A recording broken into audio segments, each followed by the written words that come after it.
You're listening to Let's Talk About Fatherlessness with host Sean Teis, where we talk about leading fatherless families to the Heavenly Father.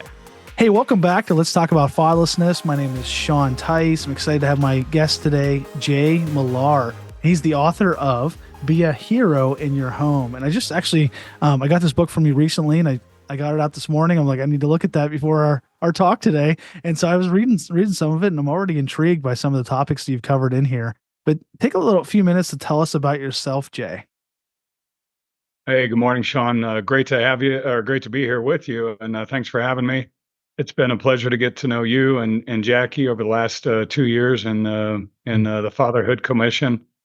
And yeah, I mean, proud to have released a book, Be a Hero in Your Home. The subtitle is The Ultimate Playbook for Men to Succeed at Home, Work, and Life. And I'll just back up a little bit and share where that came from. I grew up in a home with domestic violence and alcoholism, so I didn't have a father speaking into my life. And so as a teen and a 20-something, my mom remarried. She remarried a man with a wonderful heart, but he was on his own journey as well and didn't pour into my life. He did show me love and care and concern and presence. But yeah, I didn't have a dad, so I was just trying to figure out my way through life. And it was really frustrating. I mean, I was angry inside. The world didn't know I was angry, but I was angry inside. There was a storm in there, and each step along the way, I was trying to figure out, how do I build a career? How do I go to college or not? I was a first generation college graduate, joined the military to get the GI Bill so I could pay for college because we didn't have any money. Didn't know how to run my finances, didn't know what a relationship looked like, a good relationship, a good marital relationship, and not only husband and wife, but father, son, father, daughter. So that's the basis of the book, is just trying to help a man whose father may not be speaking into their life get off to a good start, a quick start. And really the basis of it, if for those of you who might be seeing this, I know it's going to be audio as well. I've got a University of Colorado helmet in the background, and I was at the University of Colorado when they were playing Notre Dame in the Orange Bowl a couple of years in the late 80s, early 90s, and Lou Holtz was the arch enemy. He was head coach of Notre Dame. But he said something that changed my life, and that was I heard him say something. This is before YouTube. This is before you can just go pull up clips. And I haven't seen it since. I looked for it. I walked by the TV, and he said, when I talk to recruits, I tell them that there's the three main things that will change them from where they're at today to where they're going to be 5 years from now is the people they meet, the books they read, and the dreams they dream. And I was 22 at the time. I'd finished my military career. I was a sophomore in college. I felt like I was trying to figure out things on my own, and I didn't have a good guide. And what that did, Sean, is it put me into action. And I said, okay, well, my dad's not showing up. But if I'm intentional, if I get good nutritional value from reading, from personal development, the Bible is number one personal development for me. And if I find good mentors who can help guide me, I've got uncles. My older brother was just a godsend to me. He protected me and guided me really well. He's 4 years older than me. But if I can find good mentors and read good books and think big, think that my life can be bigger than my family was traditionally thinking about, I got a chance. So it just put me into action. And so I condensed all the lessons I've learned from mentors and books and put that into a single curated version for a quick start program for men. I love it.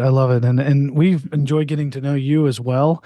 You were such an encouragement. We were at the event in Georgia together a couple weeks ago, and it was fun to get to know each other. We met you last year, but this year I feel like we were able to really develop the friendship. And so just thankful for your friendship, and just thank you for being an encouragement too at the event recently. So we really appreciated that. And I love your heart for just trying to help dads and help men, and how you're just willing to get out there and do this. And I love this title because one of the things that as we've spoken in over 200 churches on fatherlessness, is we get asked at our table, people tell us, they're like, they don't get asked, they come and tell us this. They say, I basically grew up fatherless. I had a dad in my home, but I was pretty much fatherless.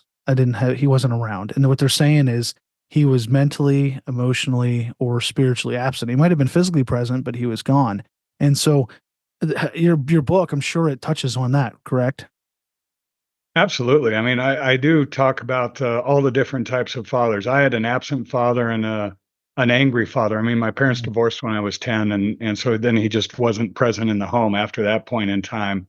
But there's folks who have fathers who have just these extraordinary expectations that a son or a daughter will never be able to meet. So they can never satisfy. They're always overbearing and overburdening their children and exasperating their children. There's passive fathers. There's fathers that love but don't know how to pour into you. There's abusive fathers. There's all types of fathers, and I list out all of the 8 types in the book. Hmm. And I have a heart toward each of those. Mine was absent and wasn't there, and angry at times. But we all come from different backgrounds, and I have a heart to help each of those situations where the father was a little bit different. Now let's go ahead and unpack your story a little more. So go back to so your dad, what was it like before he left? I mean, you said he was absent, but what was your home like before that happened? Well, and I think we can relate to this. When I was, I was pretty oblivious to everything. I was the youngest of 3 children. Now I have a sister as well from my mom's second marriage. But formatively, I was the youngest. And again, my brother protected me. I was never physically abused. My mom and my brother protected me, and they took the brunt of all of it. Uh, but I thought, things were. I was just a little kid, running around playing with my friends, going to school, love school. And but then, like right near the end, a lot of fights, a lot of Mhm. yelling, a lot of anger, a lot of door slamming. And I later learned about a lot of things going on that, just as a 7, 8 year old, when you go to bed early and you probably miss a lot of the action in the house, right? Um, but there was a time there near the end where it's kind of like walking on eggshells, like, okay, what kind of house am I walking into? And that was the emotional distress. Don't rock the boat. I remember having family meetings with my dad to try to get him to stop drinking.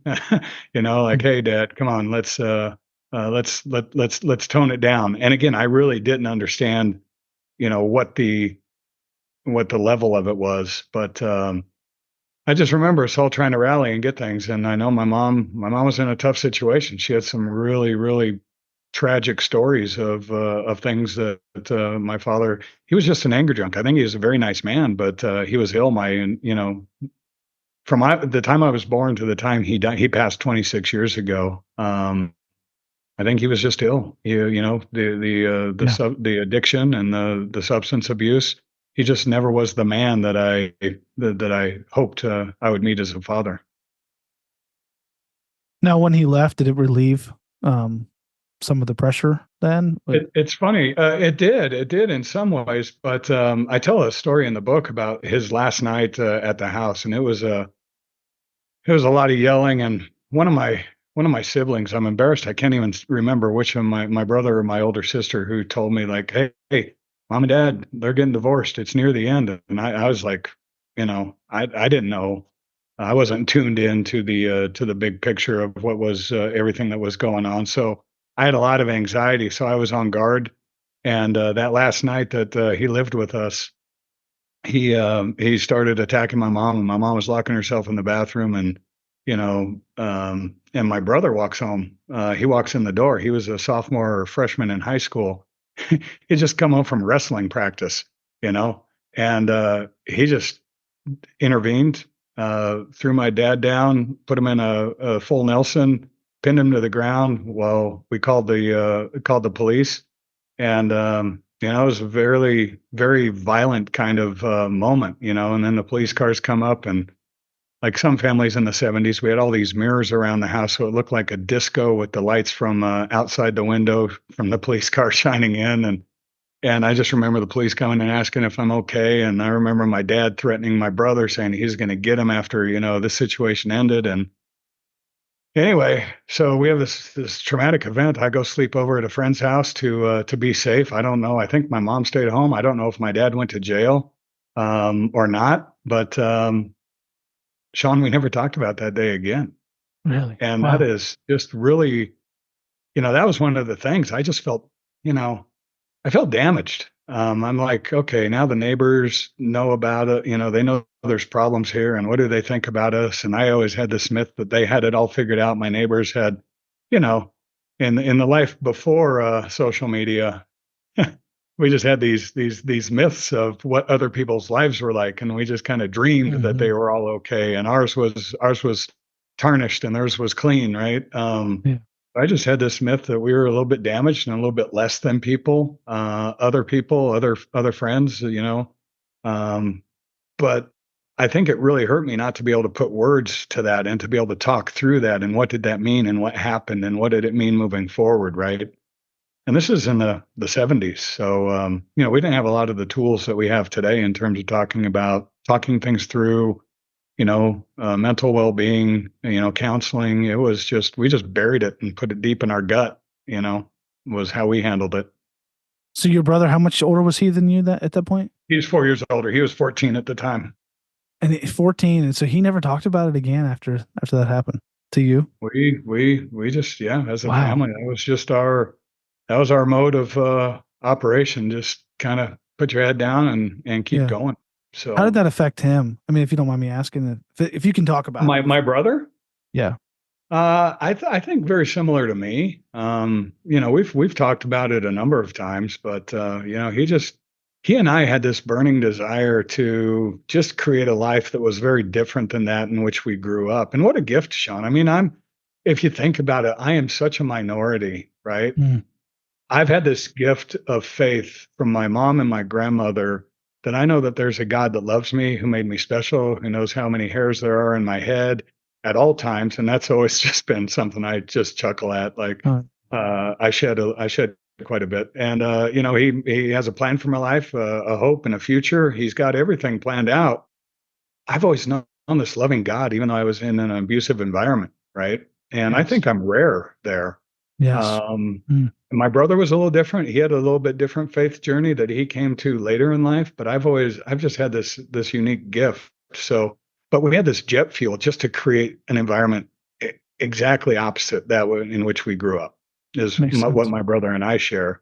And I know you've got a ministry for single moms and, um, my sisters, my older sister, and then subsequently my younger sister, I think they just took it very differently. I think it wounded them in different ways than it did my brother and I. Talking about fatherhood.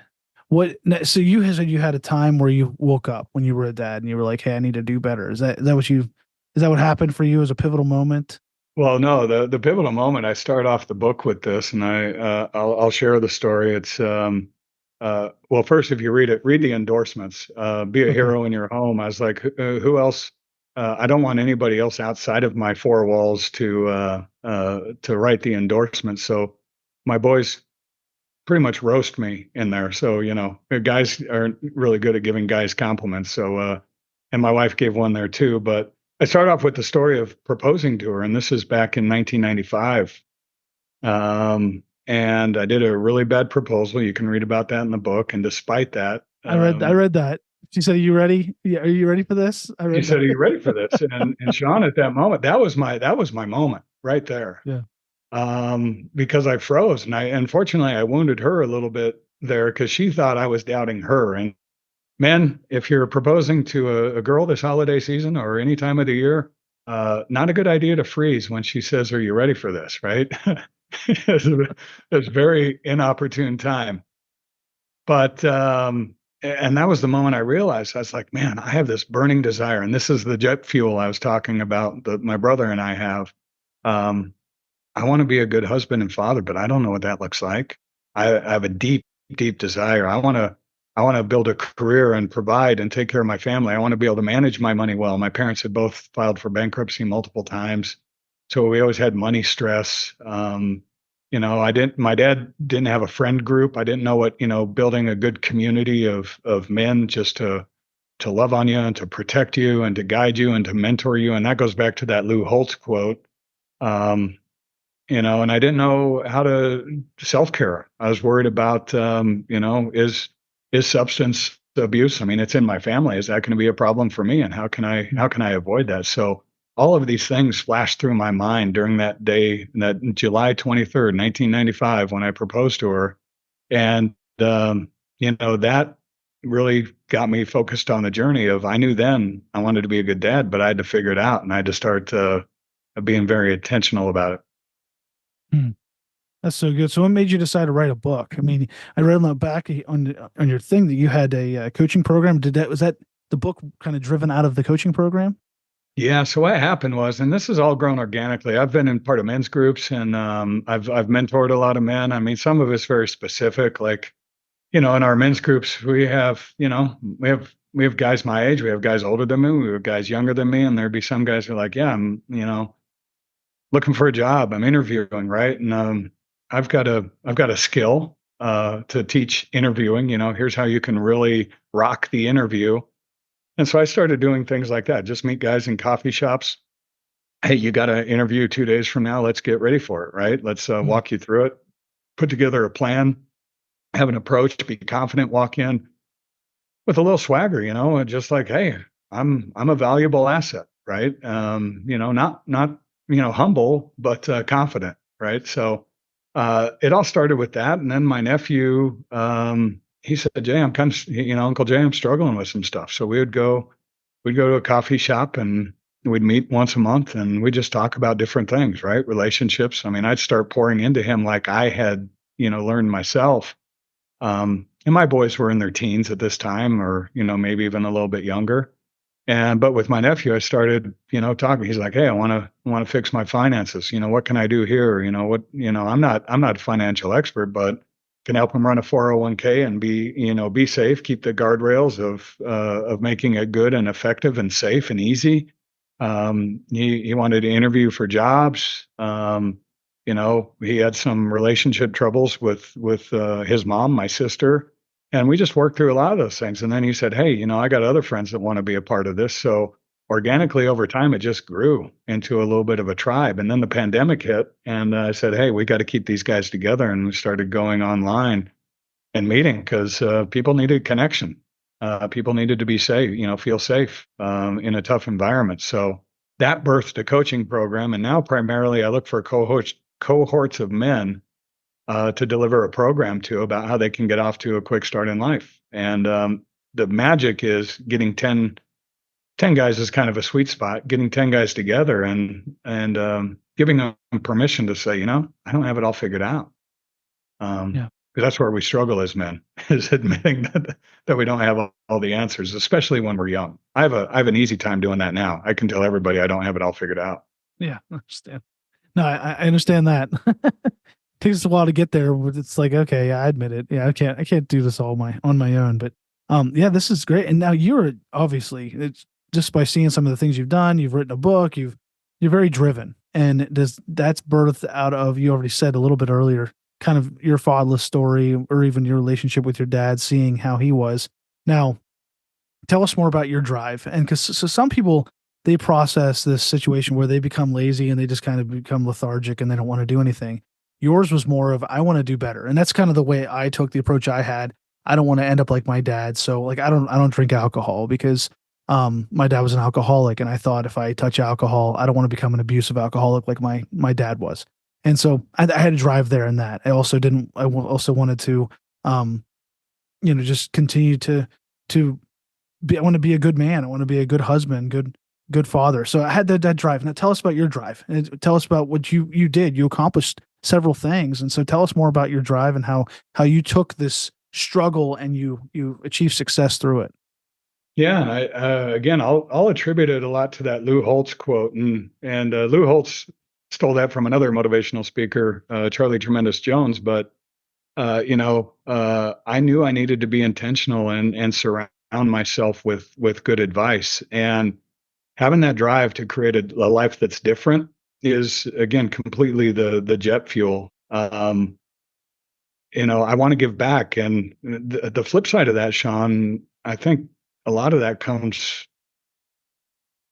from our faith, is just the gratitude. I mean, I have a life that's so much better than I could have ever dreamed when I was a little boy, right?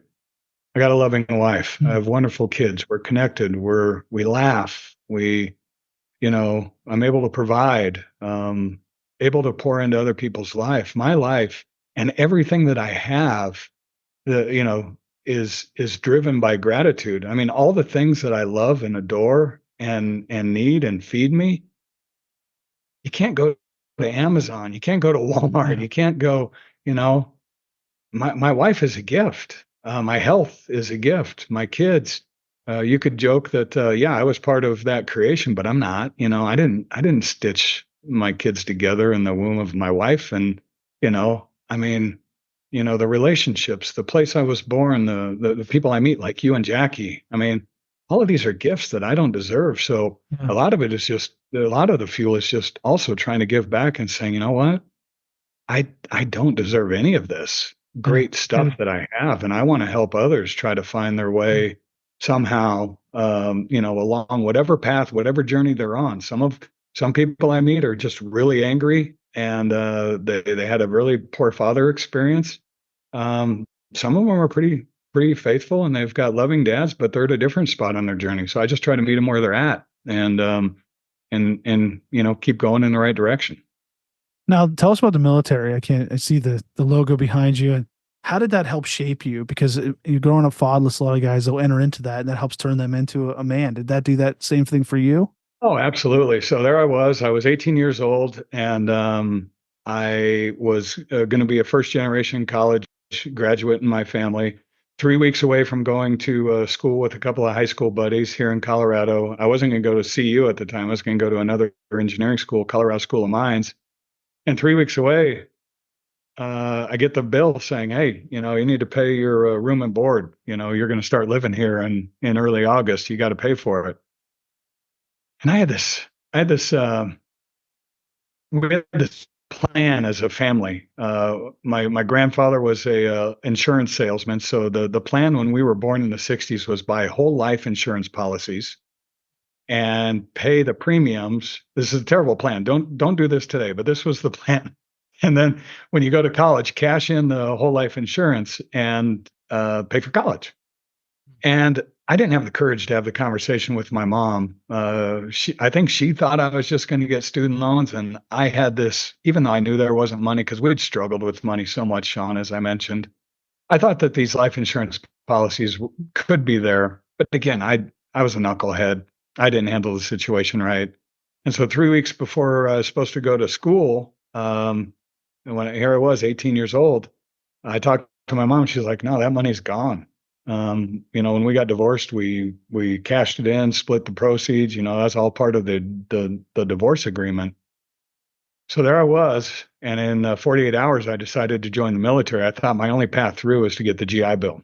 So um, I thought if I worked and started working part time, I'd never make it through college. I'd meet a girl, I'd have to get a job, start providing, figure out what my family was like. So I said, no, I'm going to bite the bullet. No real preconceived notion of going to the military is the best thing that ever happened to me, Shauna, because like you mentioned, it did provide a lot of structure, give me a lot of confidence. Like, man, I can do stuff. I can do some hard things. So I was on a Lance missile crew, nuclear warhead and non-nuclear. I lived in West Germany for 2 years, got great worldly experience, and then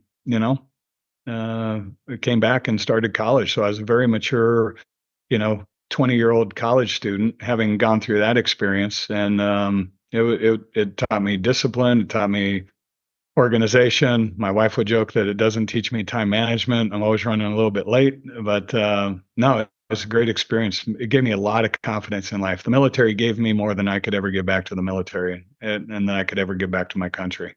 How many years did you say you were in? Or did you? I was only in 2 years. So my goal was to get to college as quickly as possible. They gave me some options, and ironically, learning how to shoot a nuclear warhead is one of the easier things to train. So Wow. it was very short. You go into some programs like electronics that take you a year to get trained, and then you have to stay in, another 4 years or whatever after that. But it only takes a couple of weeks to launch a nuclear warhead. Well, thank you for your service.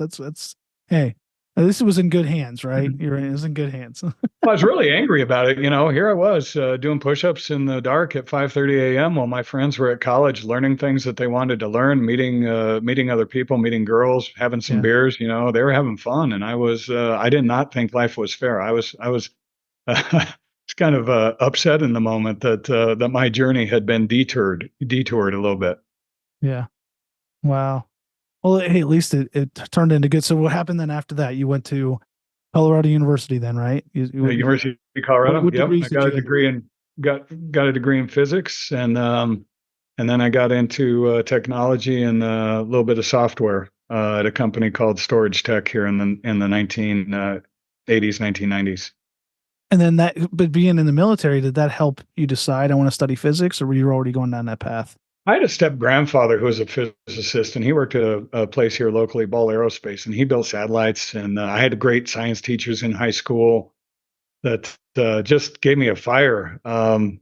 The problem was they made science fun, but I just wasn't talented enough at it to figure out how to apply it to anything in this world. So yeah, I thought I'd be a science engineer. I was good at math, but just never found the fire there. So I've been in technology sales for the past 25 years. I got my MBA, and going from there. Just keeping my career on track with and that's my day job. I still do that, and I mentor men and I run these programs in my off time. Oh, that's great. That's so wonderful. I think it's just cool how you went from, you had this issue with your dad and you didn't talk about it, which is really fascinating to me. And then you just like, I want to pursue success, and you went after it. And now you've written a book, and you've done all these things, and you're mentoring men. And just talk to the men out there that grew up without a dad. Would you just share some words of wisdom to them? Whatever comes to your mind, just telling them that there's hope, because we come across a lot of guys that are just like, I don't really know how to be a man. I didn't have a man to teach me. So what are some practical things you could share?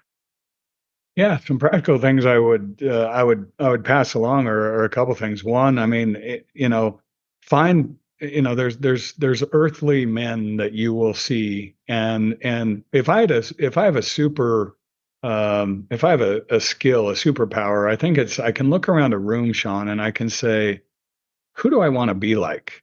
Mm. And then I will go and approach that person and say, you know what? I saw that you were talking about this in business or that with your family. Can we go grab a cup of coffee? So my encouragement to men would be intentional about finding men that you want to, that you aspire to be like, and just have an open conversation. I think anybody is willing to help you out. I think that's the way we're wired as humans. Second, your real father is, and this is this is your ministry, Sean. God is my dad, right? Heavenly Father is your father, and that is the best example that you can see of grace and truth mixed in to help guide you along a path, keep you safe, keep you happy, keep you joyful. Um, and then finally, yeah, just get around a group of guys and be connected. And you know I was just down at the United States Air Force Academy. I did a program for senior cadets there, Hmm. and I was like, find two or three friends that you can be authentic with, and say, you know what, I'm struggling in this area. Or, like you and I both talked about, being afraid of addiction and substance abuse and things like that. Find somebody that you can share that with and say, you know what, this is something that's really a deep fear of mine. And, support each other and figure out ways just to keep yourself safe. And have a good friend that can kind of grab you by the back of the collar if you're walking down a dark alley, and try to keep you safe. It doesn't always work. Sometimes people want to go down that dark alley, but have a friend and a guide that's going to keep you on path. So I, surround yourself with good friends. There's nothing more important than that, and make sure you're intentional about that. That's so good. Now, do you keep mentors for yourself now, even at your age now, or? I do have mentors. Yeah, yeah. Yeah. Reach out. I've got folks I meet with regularly. Weekly. There's folks I meet with. Ad hoc. I used to think I'd have this Yoda mentor, like the one end all be all. And what I found out is, it's a tapestry. It's a virtual I can get virtual advice, somebody that's good at, like yourself, building a ministry and a nonprofit, right? Talk to guys like you, get advice, how you can do that. See somebody who's, good at maybe taking care of their physical body. What are some of the tricks and techniques that they do? I'm playing a longevity game. I want to be an old grandfather because my children didn't get to experience what a loving grandfather was like. My wife's father is very loving. That came out a little bit, but from the dad's dad perspective, I want to make sure that stays intact, and that I can demonstrate, and help continue to break the generational, the gaps that we have. So, just get a group of advisors around you. I don't think there's one Yoda. You might have one primary one, but a lot of guys and gals can speak into your life. Well, that's so good, Jay. Well, thanks for being on with us today. I'm going to go ahead and wrap it up. But I just wanted to ask you, where can they find you? Where can they find your book at? How can they connect with you further? The book's on Amazon, and you can go to my website, beaheroinyourhome.com. That's the easiest way, and you can connect with me there. Okay, well, thank you so much, Jay. Thanks for being on with us today. We really appreciate it. All right, I appreciate you, Sean. Best to you, best to Jackie. Hey, thanks for checking out this episode of Let's Talk About Fatherlessness. We want to now challenge you to take the next step by either starting a single mom community group in your church or with your ministry, or by joining our network of God is My Dad churches and ministries. Isn't it a great experience to be able to start a single mom community group? Yeah, and it's just, if you talk to single moms, a lot of times what they'll tell you is the one thing they're lacking is that community, just a group that they can go in and they know there's no judgment. Everyone may not have the same situation. Everyone doesn't know what they're going through, but they can go in and they know there's no judgment. And it takes that kind of that restriction and that wall down for them so that they can share and then that they can grow in Christ. And our single mom community groups are a wonderful ministry. And if your church can start one, we'd love to have you. We can help you get set up. We have the curriculum and all the resources you need. If you can't start one, we'd love to have you start by joining our network of churches and ministries, our God is My Dad network of churches and ministries, where you can get your church or your ministry on our map, and people can find you and find your ministry in your church so that they can get plugged into your church or ministry locally. So check that out. You can find all these resources at lifefactors.org. We have books, we have all kinds of content on there at lifefactors.org. Check it out today.